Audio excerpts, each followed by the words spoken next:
Bonjour, merci de m'accueillir parmi vous. Je voudrais tout d'abord remercier votre président, André Bourriquot, qui veut bien donner la parole à Canal Académie par notre intermédiaire, à Jean Cluzel et à moi.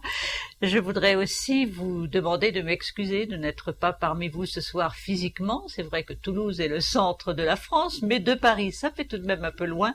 Ou en tout cas, j'aurais pas pu passer une seule journée et en cette période de rentrée, Canal Académie a vraiment besoin qu'on s'occupe de très près des programmes et de tout ce qui s'y passe. Je salue aussi tout particulièrement ceux d'entre vous qui sont venus au studio de Canal Académie et je me souviens très bien de cette visite qui a été un grand moment de plaisir. Ce studio que vous connaissez pour certains d'entre vous, tout proche de la Seine. Là, nous avons vu sur la Seine, vu sur le Louvre, vu sur la coupole de l'Institut de France. Comme vous le voyez, tout va bien. Je voudrais non seulement vous présenter Canal Académie, mais comme beaucoup d'entre vous, je suppose, le connaissent, en tout cas je l'espère, je voudrais surtout vous dire comment ce média a évolué d'une radio sur Internet vers le multimédia. Et en tout cas, il est en train d'évoluer comme ça. Donc brièvement, on rappelle un petit peu l'histoire. 2003, Jean Cluzel a l'intuition de Canal Académie, il apprend qu'il existe des radios sur Internet, donc il obtient toutes les autorisations nécessaires ici, dans cette maison qui a 4 siècles d'existence, pour introduire un média extrêmement moderne. Pas besoin de vous dire qu'en 2003, 2004 et même 2005, peu de gens écoutaient la radio sur leur ordinateur. Donc toute cette histoire qui a pu avoir lieu, Jean Cluzel l'a racontée dans ce livre, L'an 4 de Canal Académie. C'est donc les 4 premières années de Canal Académie. Vous pouvez aussi trouver cette histoire très détaillée sur le site de Canal Académie et même sur notre lettre message. Enfin bon, on essaie de faire connaître cette histoire. Je ne vais peut-être pas y insister trop. Simplement vous dire un bref rappel des principales étapes. Vers 2005, donc on commence à diffuser nos premières émissions et on n'avait pas vraiment compris que nos auditeurs allaient d'abord passer par un écran. Et c'est quand on a découvert qu'il fallait faire vraiment beaucoup de textes pour que Canal Académie soit véritablement abordé par les auditeurs, qu'on a vraiment développé l'audience. C'est-à-dire qu'à partir de 2006 seulement, quand on s'est équipé d'un logiciel pour faire du texte, un logiciel qu'on appelle SPIP, nous parlons des SPIP toute la journée, nous avons véritablement développé les textes et développé l'audience. Alors, durant toute la période entre 2006 et 2009, c'est véritablement une période qui a été une grosse période de production pour nous. Nous produisions à peu près 15 à 20 émissions nouvelles par semaine. C'était une production assez lourde et ce qui a changé aussi, qui a fait que notre audience a grimpé de mois en mois, c'est qu'on est devenu évidemment de plus en plus exigeant sur la qualité du texte et surtout sur la qualité du montage. Le montage, c'est extrêmement important. Nous avons donc 3 ou 4 monteurs selon les périodes grâce à la société Digiplace et donc nous pouvons maintenant véritablement faire des émissions de qualité qui ne sont donc jamais en direct puisque sur Internet ça n'a pas de sens le direct. Nous faisons des émissions qui sont montées, nettoyé, on ne coupe pas la parole aux académiciens, on n'enlève pas ce qu'ils disent, mais parfois il arrive qu'il y ait des imperfections. On fait un montage, c'est la moindre des choses sur une radio professionnelle. Donc on couvre l'ensemble des disciplines académiques. Vous savez qu'il y a actuellement 434 académiciens vivants et 4 siècles d'académiciens du passé sur lesquels on fait aussi beaucoup d'émissions un peu différentes évidemment. Donc pour couvrir l'ensemble de ces disciplines qui couvrent la littérature, les sciences, l'art, l'économie, le droit, l'antiquité, la période moderne, en fait beaucoup de champs disciplinaires, il faut une équipe d'une 30 à 35 personnes. Notre équipe est en grande partie bénévoles parce que nos moyens sont limités, nous ne sommes pas financés encore par les institutions, donc nous devons chercher notre propre financement. La grande révolution donc de 2006, je vous le disais, c'était que on a commencé à faire du texte. Et faire du texte, c'était très important parce que on a compris quelque chose qui est que nos auditeurs ne font pas qu'écouter le son. Nous sommes une radio écoutée, nous sommes une radio lue. Nous faisons du son et nous faisons du texte. Comment se déroule au fond une émission de Canal Académie? Nous invitons l'académicien ou l'invité, parce que nous sommes aussi une radio qui invite des grands noms, pas seulement les académiciens.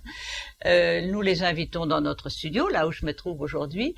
Nous leur demandons de s'installer confortablement. Nous faisons tous les essais de son qui sont nécessaires.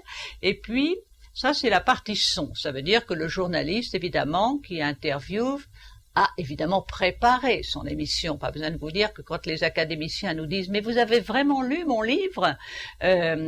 j'ai envie de lui répondre « Oui, on a vraiment lu le livre parce que c'est tout de même le b.a.-ba du métier. » Donc, on prépare l'émission, on enregistre l'émission et après, c'est là qu'on voit qu'on fonctionne dans un multimédia. Les techniciens s'occupent du son, du montage, de l'écoute, de la réécoute. Les journalistes réécoutent leurs émissions, etc. Pendant ce temps-là, d'autres journalistes s'occupent du texte parce que il faut qu'à un moment donné, les deux se croisent et que le texte débloque le son. On ne met pas du son tout seul et on ne met pas du texte tout seul pour l'instant.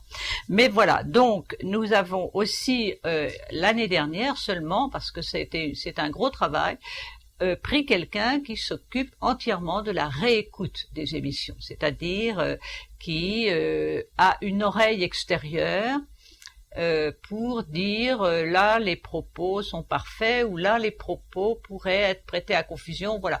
Parce que en 6 ans d'existence, nous n'avons jamais eu aucun problème.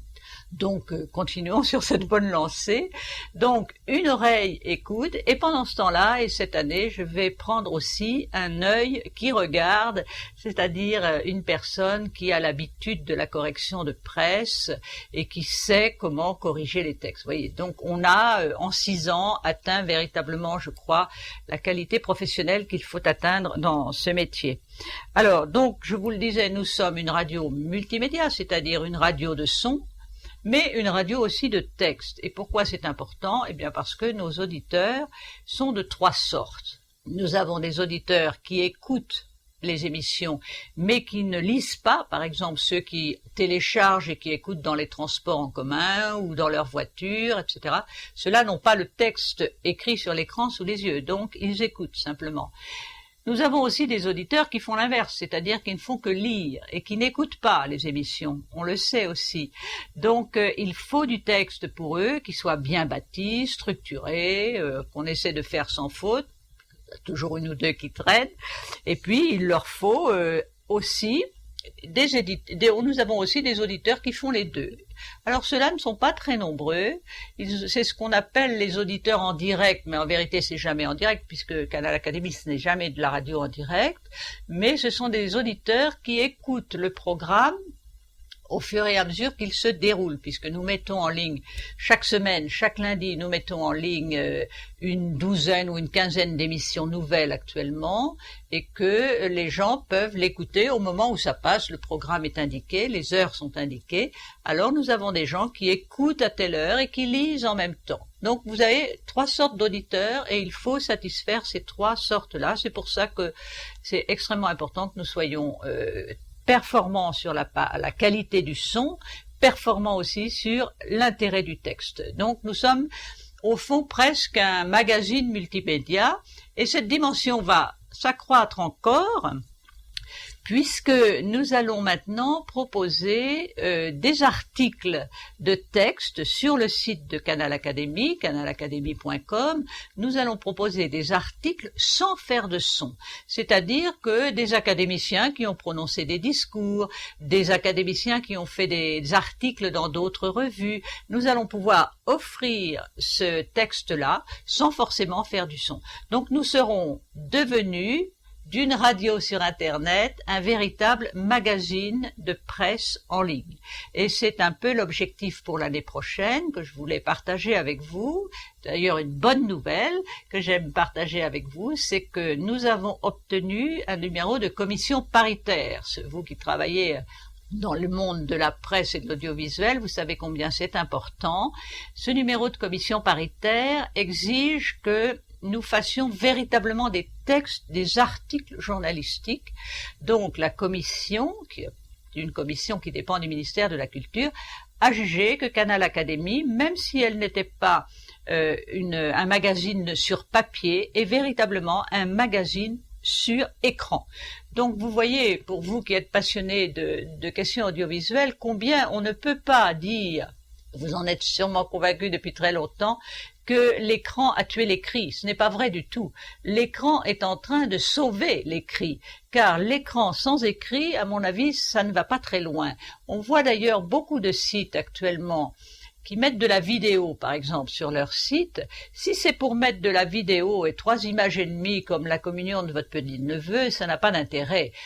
Pour nous, ici à Canal Académie, nous allons nous engager petit à petit aussi dans l'image et dans la vidéo. Ce sera véritablement des petits films constitués avec un scénario, le plan par plan étudié, des plans de montage et des plans de coupe, enfin un véritable petit film. Sinon, ça n'a pas grand intérêt de filmer, on l'a fait d'ailleurs, de filmer quelques académiciens qui viennent. Ça n'est pas très intéressant de voir le même visage pendant longtemps. Encore que c'est ce que je suis en train de faire avec vous, donc je vais bientôt m'arrêter. Donc vous dire que véritablement l'orientation de Canal Académie, c'est de devenir un magazine de presse en ligne. On est en train d'y arriver. Bon, c'est une grande nouvelle. J'avais très envie de la partager avec vous. Je vous remercie de votre attention. Je remercie encore votre président parce que pouvoir partager ce qu'on est en train de vivre, c'est toujours très agréable. Merci à vous. Bonne soirée. Merci de votre attention.